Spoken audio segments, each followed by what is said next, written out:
ఈ అధ్యాయం కర్మ సన్యాస పనులను త్యజించటం మార్గాన్ని కర్మయోగ భక్తియుక్తంగా పనిచేయటం మార్గంతో పోల్చి చూపుతుంది. రెండు కూడా ఒకే లక్ష్యం దిశగా దారితీస్తాయని, మనం వీటిలో దేనినైనా ఎంచుకోవచ్చు అని శ్రీకృష్ణుడు వివరిస్తున్నాడు.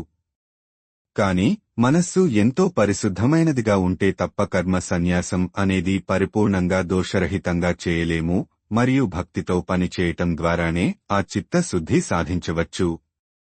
కాబట్టి కర్మయోగమే సాధారణంగా చాలామందికి సరియైన దారి. కర్మయోగులు తమ ప్రాపంచిక విధులను పవిత్రమైన బుద్ధితో ఫలాసక్తి విడిచి భగవత్ అర్పితముగా చేస్తారు.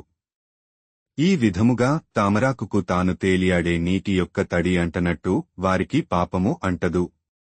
జ్ఞాన ప్రకాశించేవారు ఈ శరీరము అనేది ఆత్మ వసించే నవద్వారాల నగరమని తెలుసుకుంటారు. ఈ విధంగా వారు తాము కర్తలము కాము అని, తాము భోక్తలము కూడా కాము అని తెలుసుకుంటారు. వారు అందరి పట్ల సమత్వ దృష్టి కలిగి ఉంటారు. ఒక బ్రాహ్మణుడు, ఆవు, ఏనుగు, కుక్క, చండాలుడు అందరినీ సమానంగా చూస్తారు. అటువంటి నిజమైన జ్ఞానులైన జనులు దోషరహితమైన దైవీ గుణాలు పెంపొందించుకుంటారు మరియు పరమ సత్యము యందు స్థితులే ఉంటారు.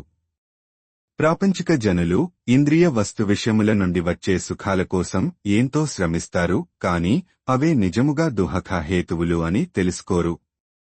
కాని కర్మయోగులు వాటియందు ఆసక్తి కలిగి ఉండరు, ప్రతిగా తమలోనే ఉన్న భగవంతుని ఆనందాన్ని ఆస్వాదిస్తారు. ఈ అధ్యాయం తదుపరి కర్మ సన్యాస మార్గాన్ని వివరిస్తుంది. కర్మ సన్యాసులు ఇంద్రియమనోబుద్ధుల నియంత్రణకు ఎన్నో నిష్ఠలు పాటిస్తారు. వారు బాహ్యమైన భోగ సంబంధాన్ని తలంపులని త్యజించి కామ, క్రోధ, భయముల నుండి స్వేచ్ఛ పొందుతారు. ఈ నియమనిష్ఠలన్నిటినీ భగవద్భక్తితో సంపూర్ణము చేసి శాశ్వతమైన శాంతిని పొందుతారు.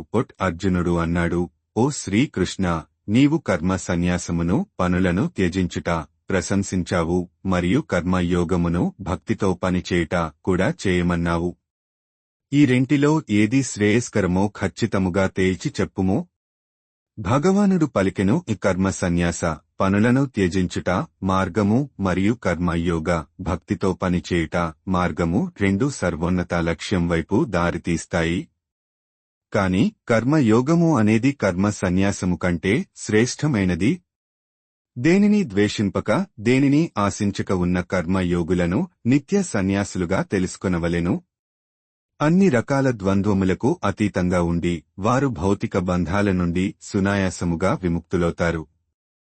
అజ్ఞానులు మాత్రమే సాంఖ్యము, కర్మలను త్యజించుట లేదా కర్మ సన్యాసము మరియు కర్మయోగము భక్తితో పనిచేయటము భిన్నమైనవి అని చెప్తారు. ఈ రెంటిలో ఏ ఒక్క మార్గమును అవలంబించినా ఈ రెండింటి ఫలమును పొందవచ్చు అని యథార్థముగా తెలిసినవారు చెప్తారు. కర్మ సన్యాసము ద్వారా పొందగలిగే అత్యున్నత స్థితిని భక్తితో కర్మలను ఆచరించటం ద్వారా కూడా పొందవచ్చు. కాబట్టి కర్మ సన్యాసము మరియు కర్మ యోగము ఒక్కటే అని చూసినవాడే నిజముగా ఉన్నదున్నట్టుగా చూసినట్టు. భక్తి యుక్తముగా పనిచేయకుండా కర్మయోగము పరిపూర్ణ కర్మ సన్యాసమును చేరుకొనుట చాలా కష్టము. ఓ గొప్ప బాహువులు కలవాడా, కాని కర్మయోగములో నిష్ణాతుడైన ముని శీఘ్రముగా పరమాత్మను పొందును.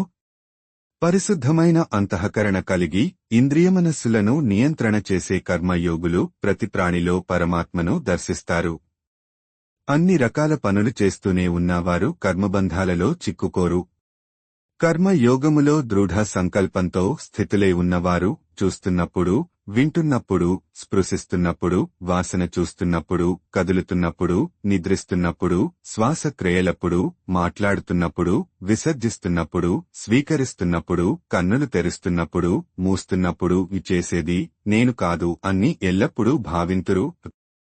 ప్రాకృతిక ఇంద్రియములే వాటి విషయములలో కదులుతున్నట్లు దివ్య ఆధ్యాత్మిక జ్ఞానంతో గ్రహిస్తారు. సమస్త మమకారాసక్తులు త్యజించి భగవంతునికే తమ అన్ని కర్మలు అంకితం చేసేవారు తామరాకు నీటిచే తడి అవ్వనట్టు పాపముచే తాకబడరు.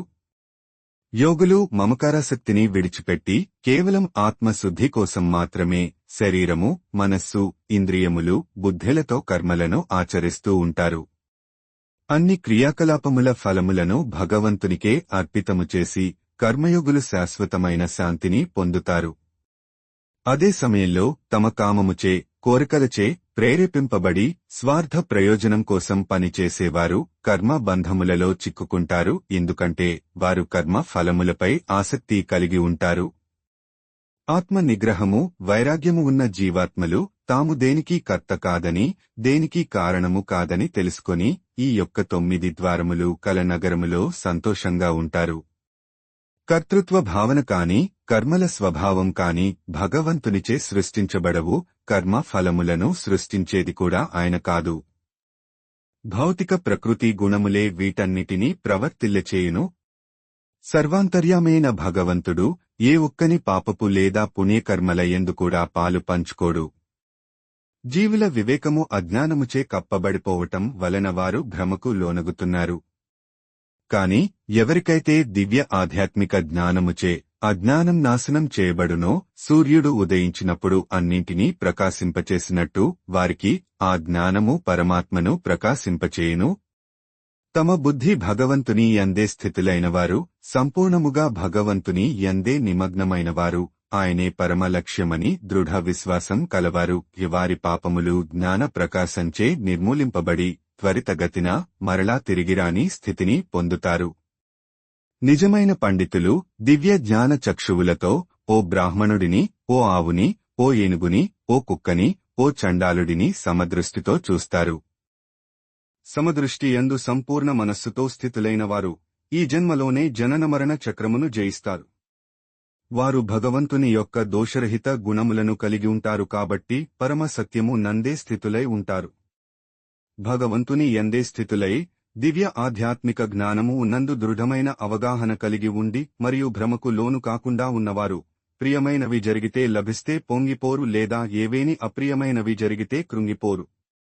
బాహ్యమైన ఇంద్రియ సుఖాలపై మమకారాసక్తులు లేనివారు ఆత్మ యందే దివ్యానందాన్ని అనుభవిస్తారు. యోగం ద్వారా భగవంతునితో ఐక్యమై అంతులేని ఆనందాన్ని అనుభవిస్తారు. ఇంద్రియ వస్తువిషయ సంపర్కం వలన కలిగే భోగాలు ప్రాపంచిక మనస్తత్వం ఉన్నవారికి ఆనందదాయకంగా అనిపించినా అవి యథార్థముగా దుఃఖ హేతువులే. ఓ కుంతీపుత్రుడా, ఇటువంటి సుఖాలకు ఒక ఆద్యంతం, మొదలు చివర ఉంటాయి. కాబట్టి జ్ఞానులు వీటియందు రమించరు. ఈ శరీరమును విడిచి పెట్టకముందే ఎవరైతే కామక్రోధ శక్తులను నియంత్రణ చేయగలరో వారు యోగులు మరియు వారు మాత్రమే నిజమైన సుఖ సంతోషములు గలవారు. ఎవరైతే తమలో తాము ఆనందంగా రమిస్తూ ఉంటారో, లోనున్న పరమాత్మ యొక్క ఆనందాన్ని ఆస్వాదిస్తూ ఉండి అంతర్గత జ్ఞాన వెలుగుచే ప్రకాశిస్తూ ఉంటారో, అటువంటి యోగులు భగవంతునితో ఏకమై భౌతిక ప్రాపంచిక అస్తిత్వము నుండి విముక్తులవుతారు. ఎవరి పాపములు నశించినవో, ఎవరి సందేహములన్నీ నిర్మూలింపబడినవో, ఎవరి మనస్సులు క్రమశిక్షణతో ఉన్నవో, ఎవరైతే సమస్త ప్రాణుల సంక్షేమం కోసం నిమగ్నమవుతారో అట్టి పవిత్రమైన వ్యక్తులు భౌతిక జగత్తు నుండి విముక్తి పొంది భగవంతుడిని పొందుతారు.